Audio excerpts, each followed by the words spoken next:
সম্মানিত হাজিরিন, আল্লাহর বান্দা তিন ব্যক্তি যখন তারা দেখলো যে পাহাড়ের মধ্যে গুহার মধ্যে পাথর যখন এসে পড়লো, আল্লাহর বান্দারা তখন চিন্তা করতে লাগলো, হায় হায়, এই মুহূর্তে আমাদের তো মৃত্যু ছাড়া কোনো উপায় নাই, কোনো মানুষ নাই, কোনো পশু পাখি নাই, এমন এক জায়গার মধ্যে আমরা এসে পড়লাম। তখন তারা চিন্তা করতে লাগলো। এক ব্যক্তি বলল, আমার ভাইয়েরা দেখো, আমাদের জীবনের মধ্যে এমন কোনো আমল আসেনি যে আমলটা আল্লাহ পাকের দরবারে পছন্দনীয়, যে আমলটা তুমি জীবনের মধ্যে করেছিলে, এমন কোনো নেক আমল আসেনি। যদি তোমরা ওই নেক আমল দিয়ে যদি আমরা চাই আল্লাহ পাকের কাছে, হয়তোবা আল্লাহ পাক রব্বুল আলামিন বিপদ থেকে আমাদেরকে রক্ষা করতে পারে। ওই ব্যক্তির মধ্যে একজন ব্যক্তি বলল, আমার একটা আমল আছে। কি আমল? প্রথম ব্যক্তি বলল, আমার জীবনে আমার অনেক গুনাহ আছে, কিন্তু আমার জানা মতে আমি একটি আমল করেছি একমাত্র আল্লাহকে খুশি করার জন্য। কি আমল? ওই ব্যক্তি বলল, আমার ঘরের মধ্যে আমার বৃদ্ধ মা এবং বাবা ছিলেন। আমার বৃদ্ধ মা বাবা, আমি আমার মা বাবাকে সেবা যত্ন করতাম। আমি আমার গরুটা দুধটা দহন করে প্রতিদিন আমি আমার মামাকে খাওয়াইতাম। যতক্ষণ পর্যন্ত মা এবং বাবা না খাইত, যতক্ষণ পর্যন্ত আমি সন্তানকে আমি খাওয়াইতাম না। আল্লাহর ওই বান্দা বলল, এমন একদিন আমি জীবিকার জন্য আমি বের হয়ে গেলাম, আমার আসতে একটু লেট হয়ে গেল। আমি দেখলাম আর আমার মা বাবা তারা ঘুমিয়ে পড়েছেন, তাদেরকে আমি দুধ পান করাই নাই।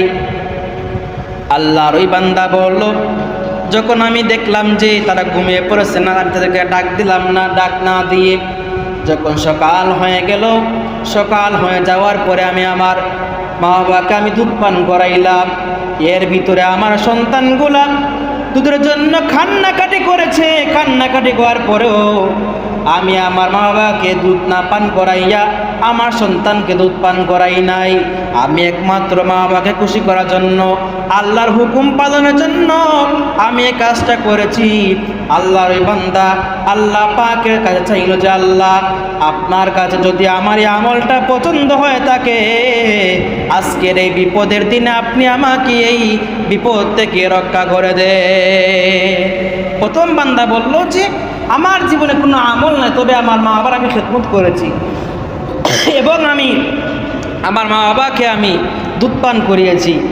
তখন ওই বান্দা আল্লাহ পাকের কাছে চাইল যে, আল্লাহ, যদি আপনার কাছে আমলটা পছন্দনীয় হয়ে থাকে, তাহলে আপনি আমাদের বিপদ থেকে রক্ষা করুন। যখন বান্দারা দোয়া করেছে, তখন দেখা গেল যে পাথরের 3 ভাগের 1 ভাগ সরে গেছে। সুবহানাল্লাহ। আরেক ব্যক্তি বলল, আমার জীবনে তেমন কোনো আমল নাই, কিন্তু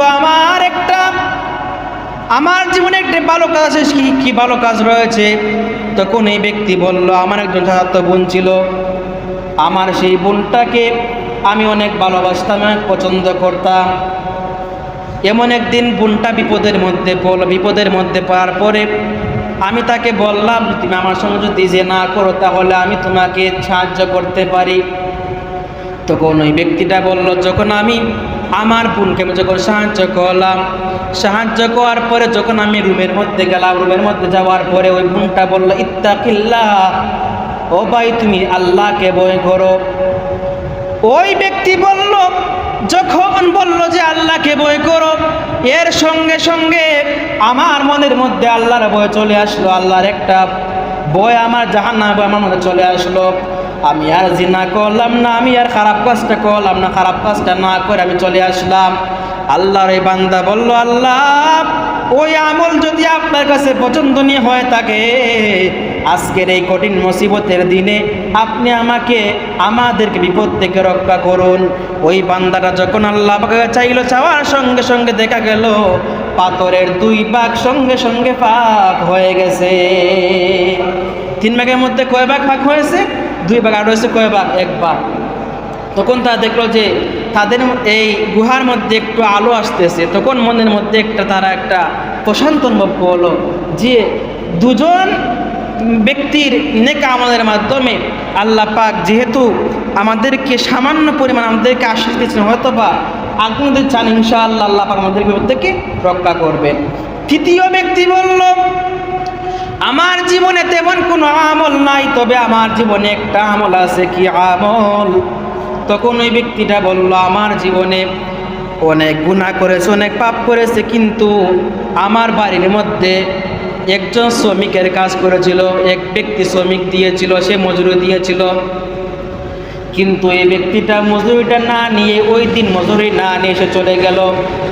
আমি ব্যক্তিকে অনেক খোঁজাখুঁজি করলাম, খোঁজাখুঁজি করার পরে আমি এক ব্যক্তিকে পাইলাম না। আমি তার মজুরিটা দিয়ে আমি একটা বিনিয়োগ আমি করলাম, ব্যবসা করলাম। ব্যবসা করার পরে এই মজুরি থেকে অনেক সম্পদ হলো, অনেক গরু ছাগল হলো, অনেক বেড়া দুম্বা হলো। তখন আমি তার এই আমানতটা আমি আমার কাছে রাখলাম। রাখার পরে আমি যখন ব্যবসা করলাম, ব্যবসা করে অনেক সম্পত্তি হয়ে গেল। অনেক বছর পরে ওই ব্যক্তি যখন আসলো, আসার পরে যখন যে চাইলো, চাওয়ার পরে আমি বললাম যে, ও আল্লাহর বান্দা, তুমি যে আমার কাছে চাইতে সামান্য পরিমাণ সম্পত্তি ছিল, নেও, তুমি তোমার এই সম্পত্তিগুলো নিয়ে নাও।